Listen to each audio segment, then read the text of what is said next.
L'économie avec Laure Manin. Alors bonsoir. Exactement. Un budget rejeté à la quasi-unanimité à l'Assemblée nationale. Et côté recettes, la France manque encore de fonds. Les recettes de la TVA, par exemple, elles ne sont pas celles qu'elles devraient être. Il manquerait 5 à 10 milliards d'euros. Oui, ça c'est pour les recettes de 2025. C'est un écart important et le gouvernement entend dépêcher une mission pour se pencher sur les raisons de ce manquement. Le rapport sera rendu public, a affirmé la ministre, pardonnez-moi, des Comptes publics, Amélie de Montchalin. Et pour certains députés comme Éric Coquerel de la France Insoumise, en fait, c'est tout simplement que les prévisions étaient un petit peu optimistes. Un petit peu trop. C'est un impôt, en tout cas, qui rapporte énormément d'argent. 200 milliards d'euros pour l'année 2023, 175 milliards pour 2025. C'est plus de 35% des recettes fiscales du gouvernement, alors que l'impôt sur le revenu, qu'on pense beaucoup plus lourd, en tout cas qu'on ressent beaucoup plus parce qu'on fait des déclarations, eh bien ça ne représente que 24,4% des recettes de l'État. Alors selon la ministre des Comptes publics, eh bien c'est notamment la situation économique actuelle qui explique ce manque d'argent dans les finances de l'État. C'est par exemple la guerre en Ukraine, c'est aussi les tarifs douaniers punitifs de Donald Trump qui rendent les Français un peu frileux sur les dépenses, ce qui fait qu'ils épargnent à un taux jamais vu depuis les années 70. Et plus d'épargne, ça veut dire moins de consommation, ça veut dire forcément moins de TVA. À cela, il faut ajouter que depuis la pandémie de Covid-19, les gens font de plus en plus de shopping en ligne et de moins en moins dans les enseignes qui d'ailleurs ferment de plus en plus. Naf Naf, Princesse Tam Tam, Comptoir des Cotonniers sont en difficulté.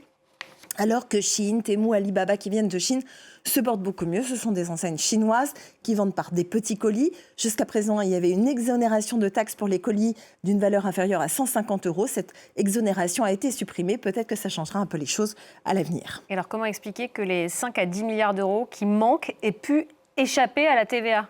Eh bien, il existe des fraudes depuis que la TVA existe. Ça n'est pas vraiment surprenant. Et d'ailleurs, ces 5 à 10 milliards, eh bien, ça n'est pas beaucoup par rapport aux estimations de l'INSEE et de la Cour des comptes qui estiment qu'en général, eh bien, c'est plutôt 20 à 25 milliards d'euros qui manquent chaque année dans les caisses de l'État. Les techniques, elles sont nombreuses. Il y a le non-reversement de la TVA, des factures fictives ou bien de complaisance. Et puis aussi la fraude à la TVA dite carrousel, qui est un peu plus technique et qui demande plusieurs sociétés écrans répartis dans au moins 2 États de l'Union européenne.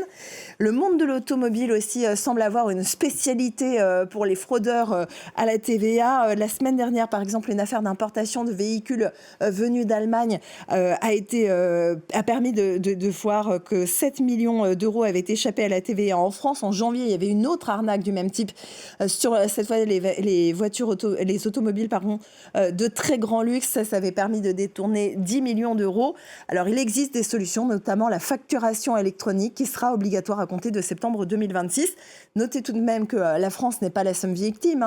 C'est très répandu, notamment au sein de l'Union européenne. La TVA en 2014 représentait environ 1 000 milliards d'euros de revenus pour l'Union européenne, dont 150 milliards de fraude et donc toujours beaucoup de dépenses à se traquer pour retrouver la trace de ces fraudeurs. Alors la TVA, c'est un impôt très impopulaire car il s'applique de manière indifférenciée aux riches et aux pauvres. C'est une taxe sur les produits que l'on achète et qui, à ce titre, est dénoncée depuis très longtemps comme injuste. Absolument, et c'est aussi un impôt invisible parce que lorsqu'on achète quelque chose, le prix de la TVA est déjà inclus dedans, donc on ne le voit pas et effectivement, tout le monde le paie, les plus riches comme les plus pauvres.